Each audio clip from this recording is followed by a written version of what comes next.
Hey guys, welcome back to Carib 21 Network. So we have some breaking news coming out of Jamaica where we just witnessed a press conference with the Andrew Holness administration and I could say the Trump and Marco Rubio administration, where the US government is committing another $10 million to the Jamaican efforts to recover from this devastated hurricane. And right here, front and center, we are seeing geopolitics playing out in a real way, in real time, right now in Jamaica. We saw a few months ago at the United Nations General Assembly, when the Andrew Holness administration decided not to walk out on the protests from when the Israeli Prime Minister entered the room, where a lot of countries, representatives from different countries, decided to walk out, and the Prime Minister and their administration did not walk out. And it was like a firestorm from the People's National Party and other people questioning why didn't they walk out. So geopolitics have been playing around with this administration, the Andrew Holness administration and the US administration for a while. And I am one of the person that was very surprised when the Americans decided to show up after Hurricane Melissa. They were one of the first countries to show up, and we're getting information that they pulled some of the military asset that they had in the Caribbean Sea to help Jamaica with its relief effort. And I can sit here and tell you that all the people in Jamaica know that are complaining that nothing is happening in Jamaica, and the people of Westmoreland and Black River are not receiving any relief from the Jamaican government. The American Army, along with the JDF, they are working around the clock in Jamaica. I know that for sure. I have first-hand information on how they're working. And the American helicopters, some of those big helicopters that can pull, you can even put a car in them, the way how it is so massive.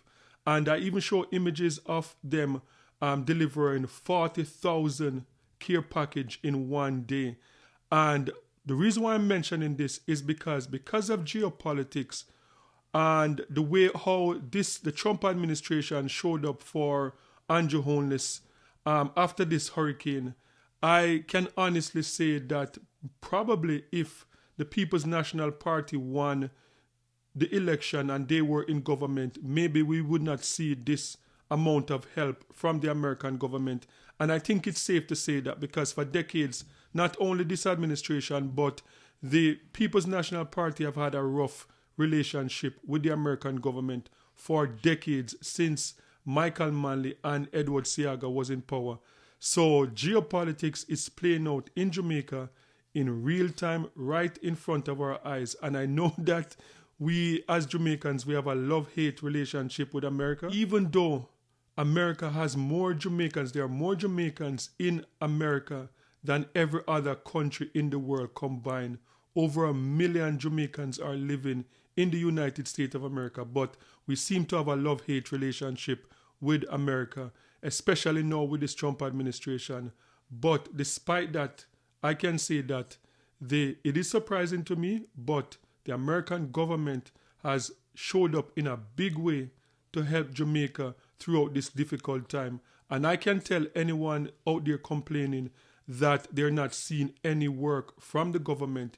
If the American government wasn't there, the death toll in Jamaica would be way more, because a lot of people are complaining and say they don't see the government working, as if they're looking to see Andrew Holness, they're looking to see Kamina Johnson-Smith, Desmond McKenzie, and all of those politicians out there giving out care package while they're managing what is going on with the hurricane relief at the same time. No, it doesn't work like that. But what is for sure is that the Jamaica Defense Force, the Jamaica Constabulary Force, they are working overtime. I spoke to someone from the JDF, and they're telling me that right now they are putting out over 50,000 care packages at the JDF at Upper Camp. They are putting out over 50,000 care packages per day. And I'm saying to the person, like, people are complaining that, look, we don't see any images. We're only seeing like the artists and the celebrities giving out package. And what this person explained to me, like, look, we are flying into these disaster areas with these massive American helicopter, and we are flying in and we are delivering over 40,000 care package in these communities. These people in these communities have no water, no light, no telephone service. And as I mentioned before, that the Jamaica Defense Force, they cannot record video themselves and the Nova Care package to people in those areas. So what my friend was explaining to me is that, yes, they are dropping food in these areas every single day since the American helicopters showed up. They are dropping 40,000 in certain communities every single day. And you're not going to see this because it is not being recorded. It is not the same thing as when you see like the celebrities, the vloggers and all those people going in communities and recording it. The Jamaica Defense Force and the U.S. force, the U.S. Army, they are not recording these things, but they are working. So this is a press conference that took place a few hours ago of the Andrew Holness administration along with the Americans, and they are committing $10 more million, bringing the total to $22 million to the Jamaica relief effort. Prime Minister, Dr. the Most Honourable Andrew Holness, our other cabinet ministers who are here, permanent secretaries who are here, and of course our special guest today, Jeremy Lewin, the U.S. Undersecretary for Foreign Assistance, Humanitarian Affairs, and Religious Freedom. And I want to acknowledge Laura Ortiz Rodriguez, who's also here, and she's the Director of Media Affairs in the U.S. State Department. And of course, Scott Renner, the chargé here at the U.S. Embassy in Kingston, and other members of the U.S. government team here. This is going to be very short. We are in the middle of cabinet, but this is a very important area that we want to discuss. The United States has always been a friend of Jamaica, and so we're very honored to have you here. And so we're going to start things off with a statement from Jeremy Lewin, the U.S. Undersecretary for Foreign Assistance, Humanitarian Affairs, and Religious Freedom.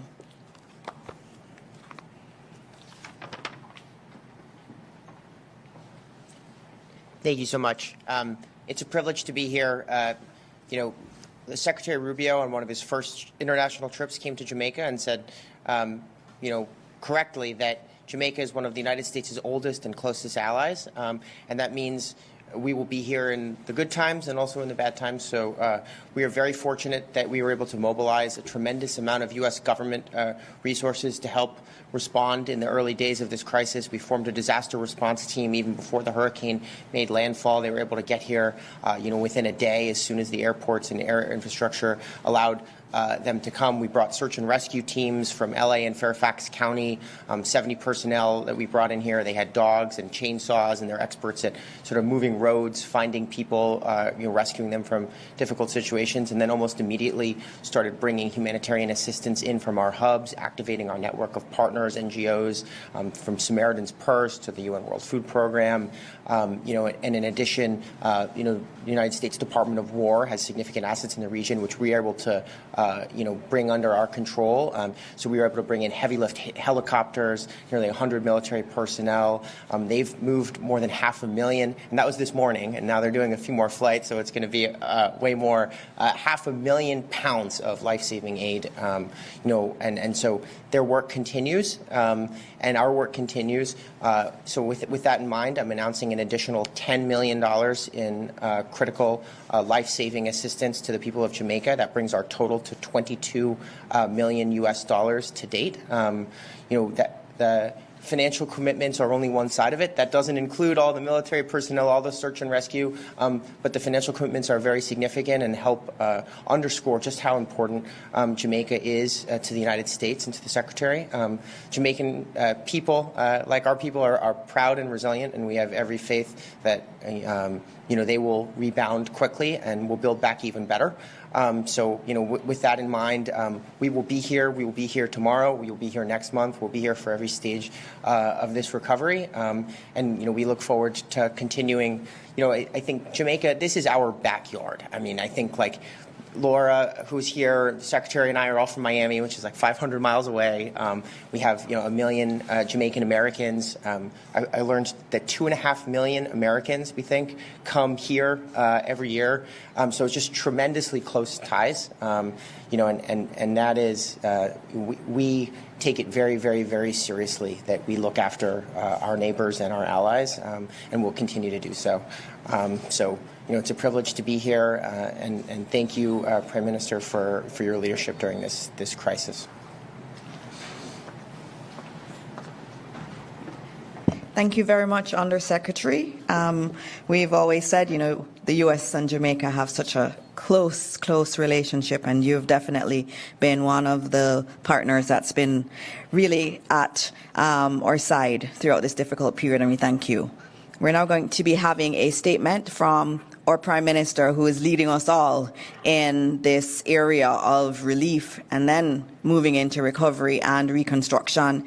And today we're having our cabinet meeting where we're discussing a lot of these areas. And you see his leadership in terms of the way that we should look at reconstruction eventually. And so his leadership is absolutely critical. It was so wonderful before the hurricane to see his leadership in action, and then now after the hurricane to see him leading us and saying we got to do this, we have to do more. And so it's an honor for me to have the Prime Minister now give his statement. Please welcome Dr. the Most Honourable Andrew Holness. Support that you have given, which you have now increased from $12 million with an additional $10 million, which will go right into the humanitarian relief and support effort.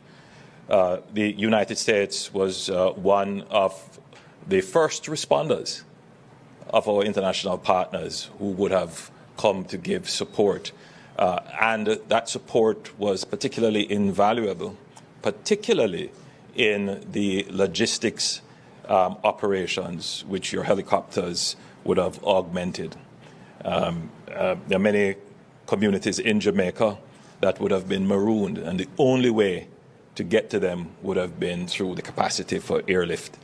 We do have some airlift capacity in the JDF, but certainly none in comparison to the United States fleet, and you made several of your helicopters, heavy lift helicopters, available to us, and that was crucial in our ability to reach several marooned communities. The provision of other humanitarian relief also important, and now with your even more greater generosity with a further $10 million that will assist. Now, I know that there are some who will hear these huge figures and believe that it is the extent of the challenge that we face. But I hasten to add that having been hit by a Category 5 hurricane, the damage that has been done to our economy, to our infrastructure, not to mention to the lives of ordinary Jamaicans, housing, their businesses, it is in excess, and we've been very conservative. The damage is between $6 to $8 billion, and we haven't completed our assessment yet. We expect that figure will look a little bit differently after we have completed the assessment. In fact, it will be probably much more. So Jamaica's recovery will inevitably have to include support from our partners. And so it is reassuring to know that the United States, our closest partner in this region, is supportive and willing to provide us with as much help as we need. And we do take that with some comfort.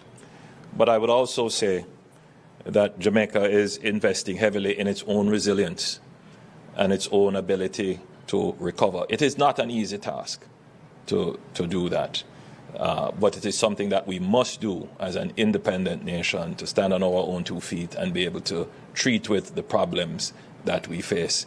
But it is reassuring to know that as we strive as a resilient people, as a strong people, we have good friends that can be with us along that journey to recovery. Presently, we are in the relief phase of the operations, which I suspect is probably more difficult than the recovery and construction phase, because this is the phase when we have to address the issues of human suffering. Persons are without food, without water, without shelter, without medicine. And that immediate phase creates sometimes very difficult emotional responses. The role of the government is to be empathetic, to be responsive as quickly as possible, but also to build the systems that will ensure that there is an enduring response.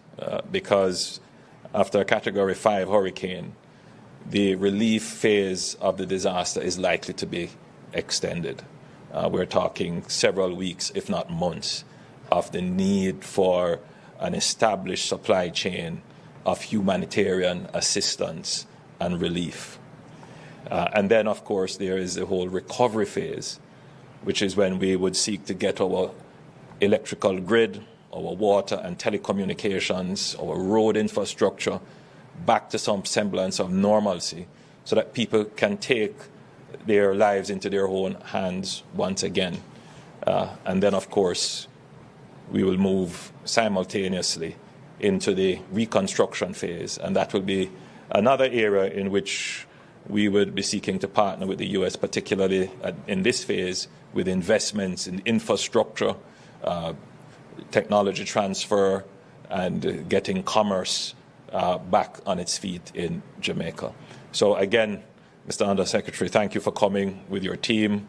Your Charge d'Affaires has been working very hard and doing quite a great job here in Jamaica. Again, thank you on behalf of the Jamaican people.